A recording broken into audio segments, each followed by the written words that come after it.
Hey, so glad you're here. Today's guest is Layla Zaidane, who is the CEO of the Millennial Action Project. She's bringing together legislators from around the country at all levels of government who have one thing in common. They are young. They're millennials or maybe even Gen Zers. She's doing amazing work and it's changing the world. Take a listen. You're listening to the Playful Podcast with Christine Michie. Let's jump right in.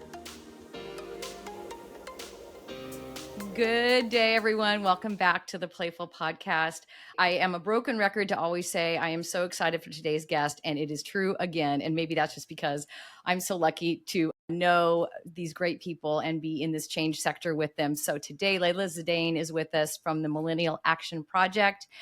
I am going to definitely have her tell you what that is and what she does.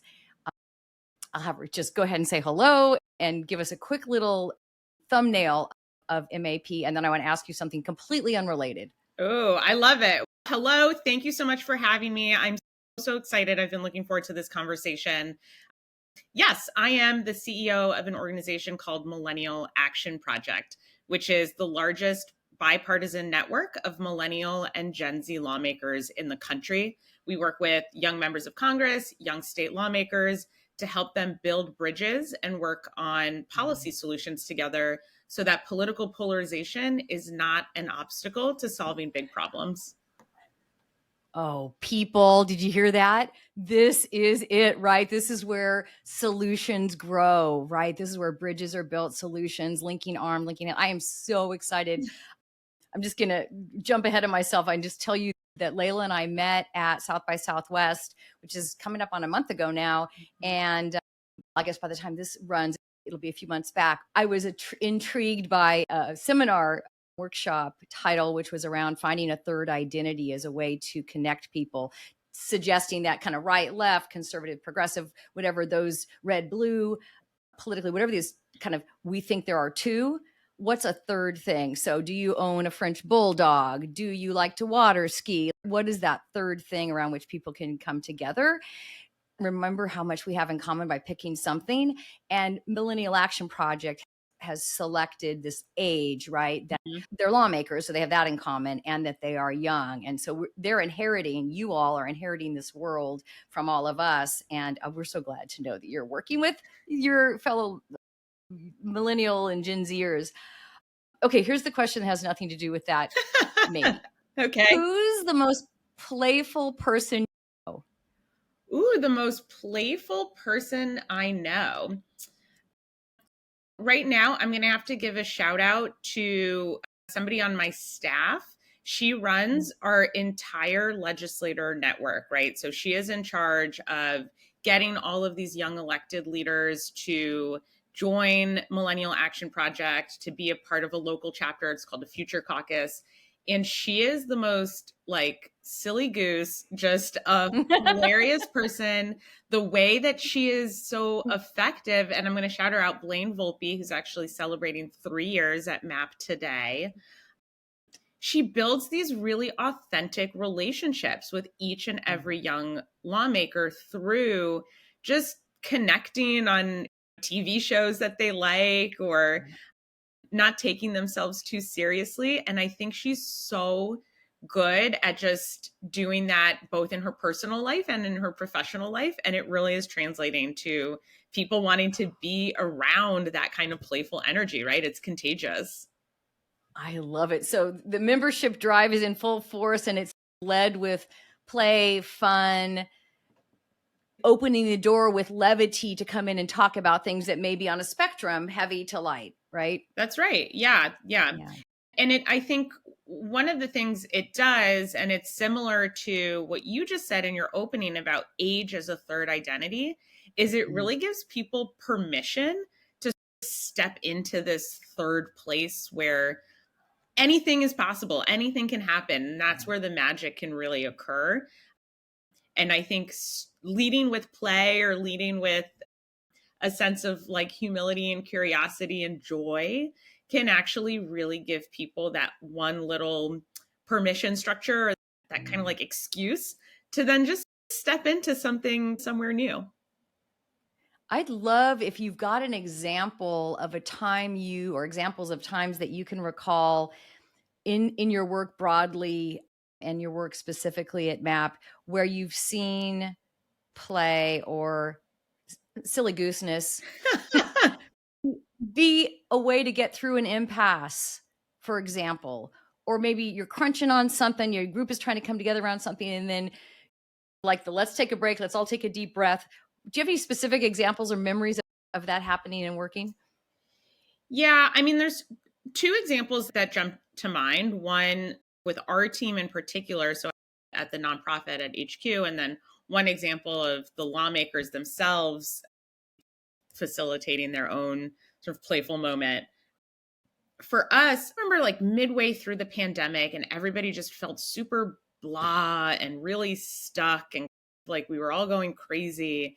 And emerging out of that, our team, it just felt, man, it was like bad vibes, right? Like we've got to get unstuck from this sort of mental anguish that we've been in, stuck in our apartments and our homes for months, for years. And so we ended up doing an overnight staff retreat. And part of it was work related. Let's talk about the vision. Let's commit to the programs and the work that we want to do. And the moment that I really remember from this retreat is we decided to have a guac off. So we split into teams and everybody had the ingredients to make guacamole, and people get serious about their special guacamole recipe. Is it spicy? Is it not spicy? What are your special ingredients? Secret ingredient, right? That's right. People are getting really protective over their secret ingredients. There were like surprise drops. And it had nothing to do with work, but it was such a beautiful moment for people to just express themselves, to be creative, to do it with a fun, competitive nature to it, because we did crown a best guac. And at the end, we all came together and ate a bunch of chips and guacamole and drank margaritas. And it was just such a wonderful way to unlock our minds and to move into a more positive place where we felt just alive and full of curiosity and creativity for what could come next. Oh, that is so fun. I don't know if we can eat ice cream and guacamole on Playful Podcast. That might be a little high on the fat content, but what the heck? Avocados are like good fat. That's so right. It's perfect combination. It's healthy. I love it. And then what's the other one that you wanted to recall? The legislators in Kansas. So like I said, we start local chapters all across the country called Future Caucuses. So the Kansas Future Caucus had just gotten done debating some really difficult bill. I actually can't even remember which one it was. And they decided, we're mad at each other. Democrats, Republicans, like we are not in a good place right now. But we believe that we have more that connects us, more that unites us than divides us. Like, can we get back to a place where we are collegial, where we are building those good relationships? And so they channeled that frustration into an axe throwing night, not at each other, very importantly, but they had a night out and they went axe throwing and they took out their aggression on this like neutral third party game.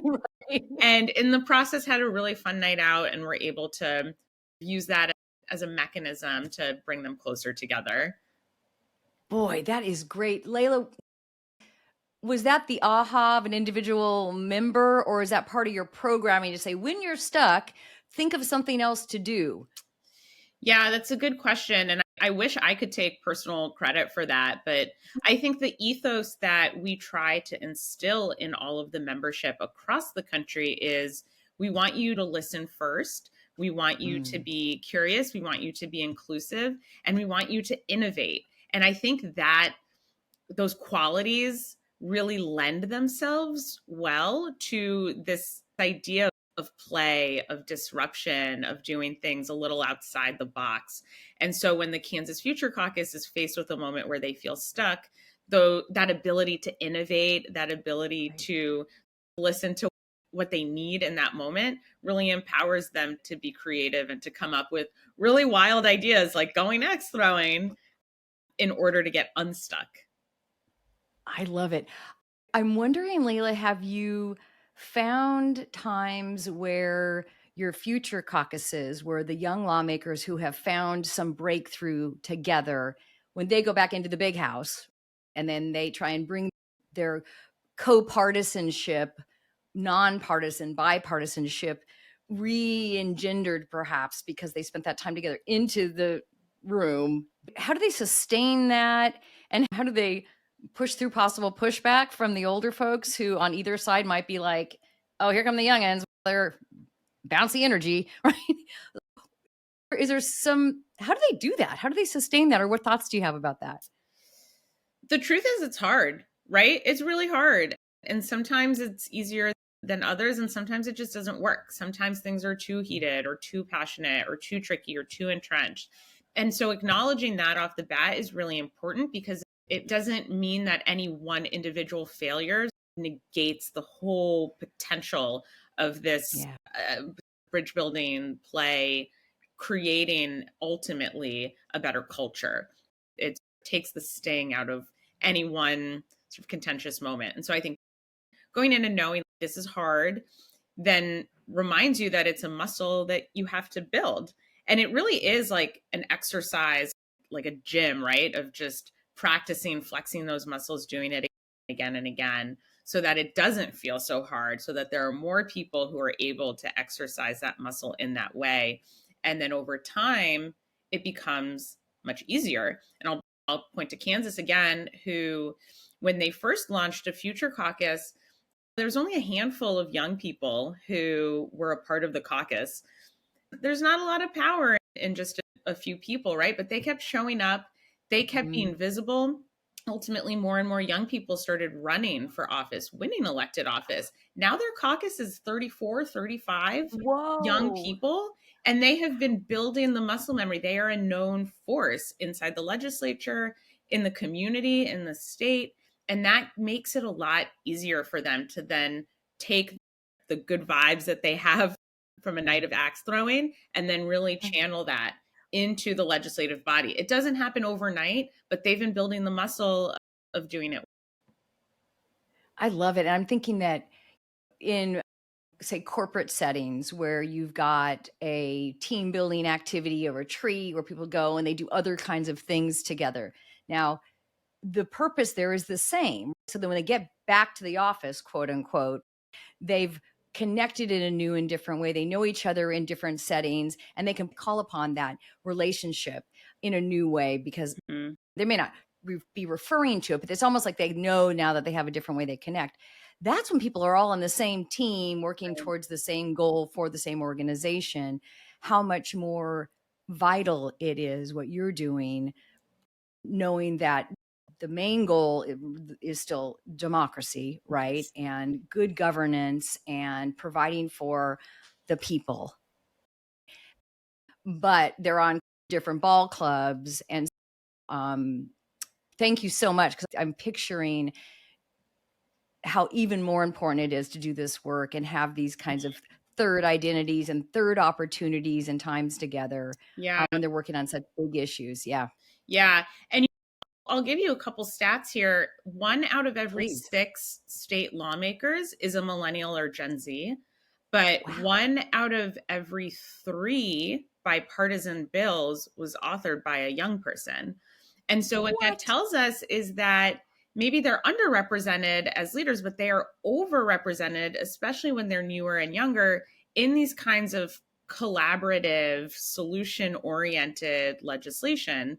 And so the question isn't like, how do we necessarily just totally change the system? It's how do we sustain and nurture from a real asset framework what they are already bringing into the legislature with them. Like they have it already, they're doing it. And what we need to do is really protect it, nurture it, and scale it. And I think real attention to the joy of service and the joy of problem solving in that way is one key ingredient in scaling those effective instincts. That's great. I love that 1 in 3 statistic. That is really mind blowing. And that we should really trumpet that. That's fantastic.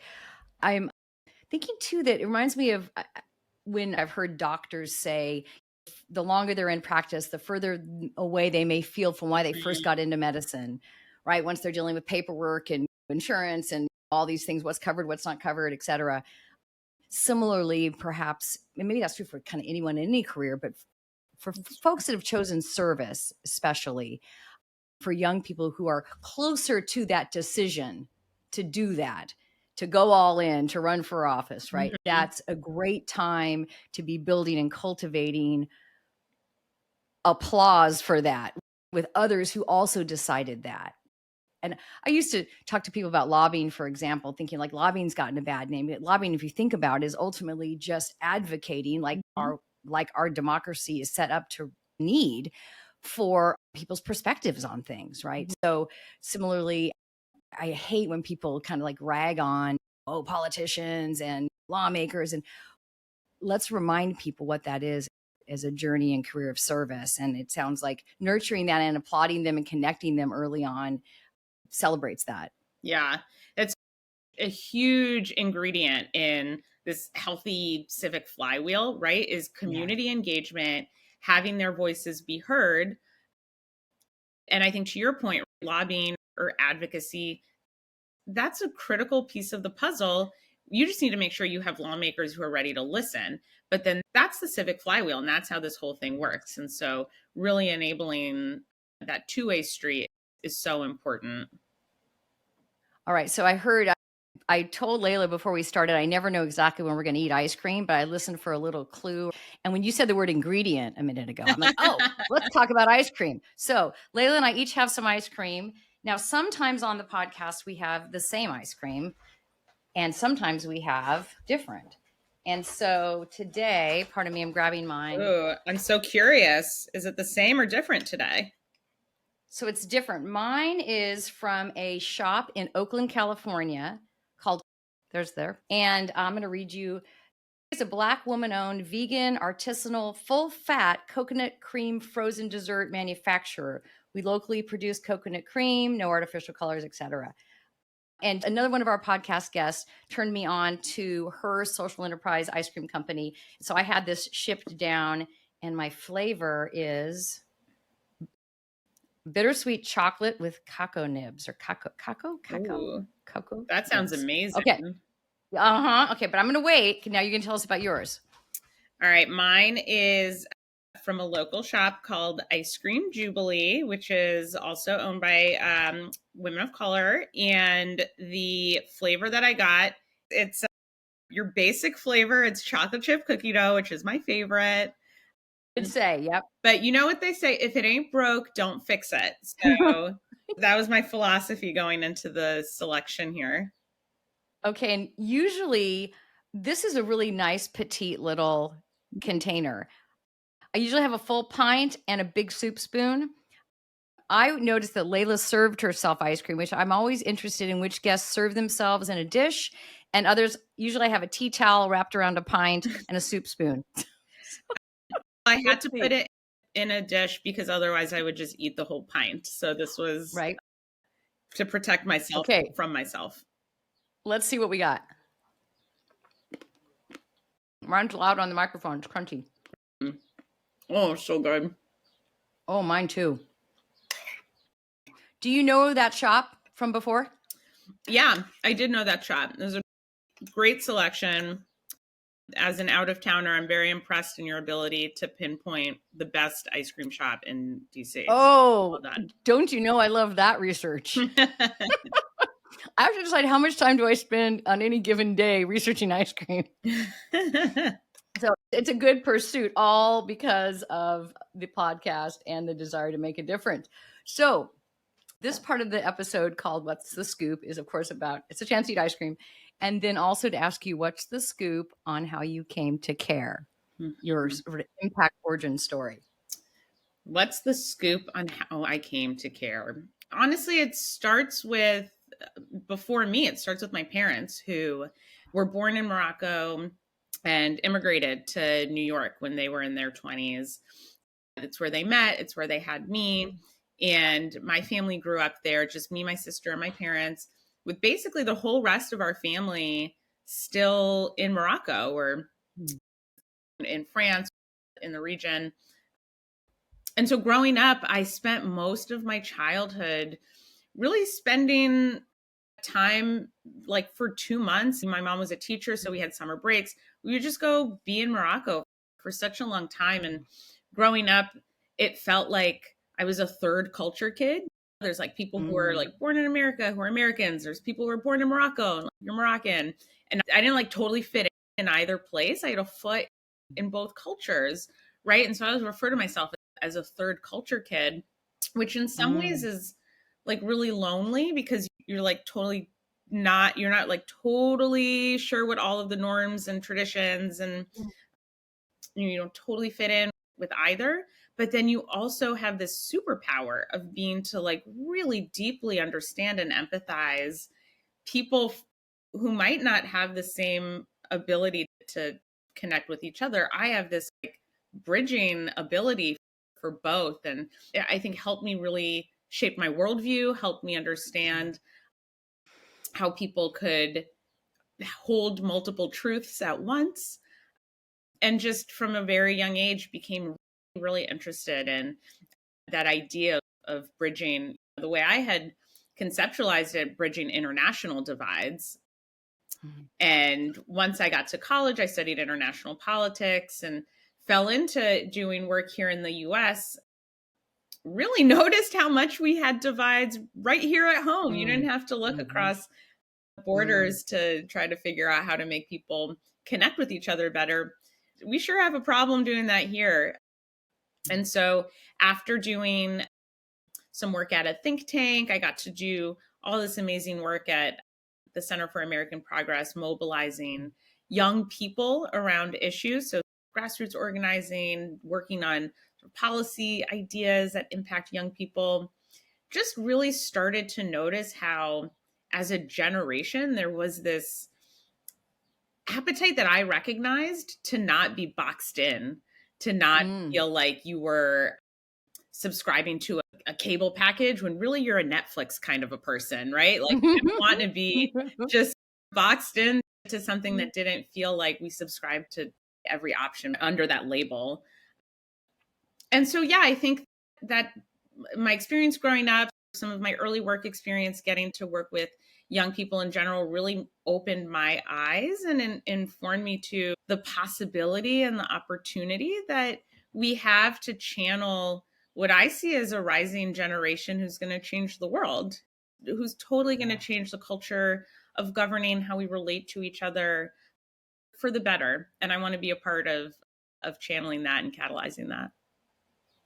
I thank you for that. Folks, the podcast is both available on video and audio. And most, I guess the statistics show about 75% of people just listen, but about 25% track it down. I'll tell you, when you see this, if you go to see it, there's a sparkle and a twinkle in Layla's eyes that you'll recognize from the people who are on the podcast. We wouldn't do this, right, if we didn't have hope. We wouldn't do this if we didn't think that our contribution was going to make a difference. And when we can meet more of each other, it's just, there's something really vibrant. And I am, from my generation to yours, we are aware that we are going to be passing this baton to you. And we are sorry it's a little dirty, if that's the way to phrase it. I think we're going to try and clean it as much as we can before we fully hand it over. I guess, like, I'm going to speak for everyone in my generation.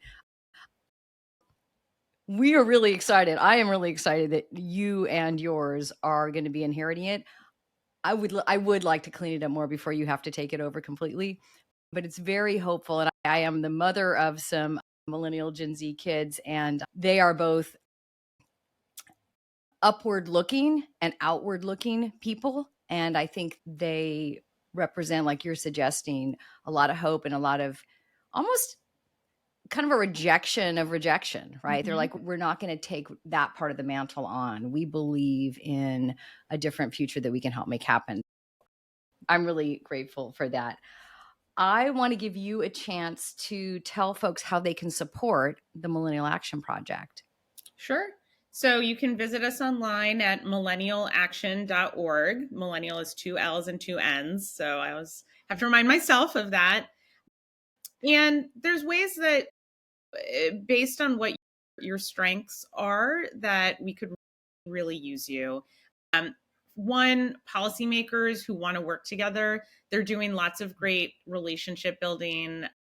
If you have ideas in your community of how you can invite the Future Caucus and those lawmakers to be a part of an event or something fun that you're up to, let me know. Give them a call. Invite them to be a part of whatever you're organizing, because they are for and of the community. 2, we always try to connect them to really smart, interesting people so they can learn more about the issues that they're working on, that they're trying to legislate on. Let me know if you can support in that way. And 3rd, and Christine, you said this, part of this healthy civic flywheel is telling the positive stories of what's possible. I think despair in our democracy is a self-fulfilling prophecy. And the only antidote to a lack of trust is to show people something that is worthy of their trust. And so amplify the stories of these young lawmakers, amplify the stories of what's going wrong, and you can change the narrative around what's possible and what our generation can do. Oh, that's mic drop, but I'm still going to say, I'm going to double down, double click on it. Absolutely, Layla. And I think that I heard Angela Glover Blackwell was speaking, and she said something. This is in 21. This was fall of 21. And she said, and I don't know if she's was able to hold to this, but she said she was going to stop repeating comments about how polarized we are. She was just not going to feed that by stating it anymore. And it reminded me of when my kids were little, and I decided I wasn't going to say terrible twos. I was just not going to reinforce that was a thing. And there were maybe quote unquote terrible moments, but like I didn't want to label that time or that age as being a certain thing. And I think that matters. And I've worked on this idea about not, after I heard her say that, about not repeating, oh gosh, we're so polarized, because maybe not. Where do I want to put my attention? And I think the vast swath of all of us are existing in a third identity space, are existing in a place where we can find connection and communion. That's right. And if you say anything enough times, you can believe it. So why not say something positive? We're all together. That's right. Absolutely. Thank you so much. I'm going to leave you to your ice cream. This is, I feel like, what do they say? It's 5 o'clock somewhere. It's ice cream time somewhere always. So I love it. All time zones, please lift your spoon, enjoy. And Layla, thank you for all you're doing. Thank you so much. Thanks, Christine. Bye-bye. Thank you.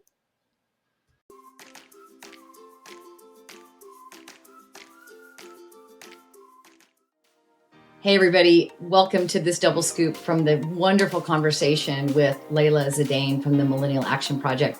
Man, this is one I'm going to keep handy to re-listen to when I get discouraged, because when we think that there's just too much dissension or too much partisanship, I'm going to listen to this. So the double scoop here is, first of all, that this coming together around a third identity is the magic of the work that Layla's doing, but she suggests any of us can find that. So what's that third thing that we might have in common besides the two things that we know we have different with someone with whom we have different, perhaps, political perspectives? Progressive, conservative, Democrat, Republican, whatever. There's 1 and 2. What's the third thing? So in the case of the Millennial Action Project, it's that the lawmakers they work with are young. So she builds on this third identity that they're all young to build common ground. But it can be, as we talked about on the podcast, it can be water skiing, it can be baking, it can be a TV show that you like.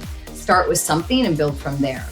And then regarding young people, the second scoop on the double scoop is that she suggests that we don't necessarily have to remake our system, but the fact that these young lawmakers, if this curiosity and desire to work together around common goals can be nurtured, as those young lawmakers come up through the system, it will change by definition. So the Millennial Action Project is nurturing that in them. And I think we can all be inspired by it, no matter what age we are, no matter what kind of groups we're in. So that's the double scoops from this great conversation. And thanks again for being part of the Playful family. Thank you for listening to the Playful Podcast with Christine Michie.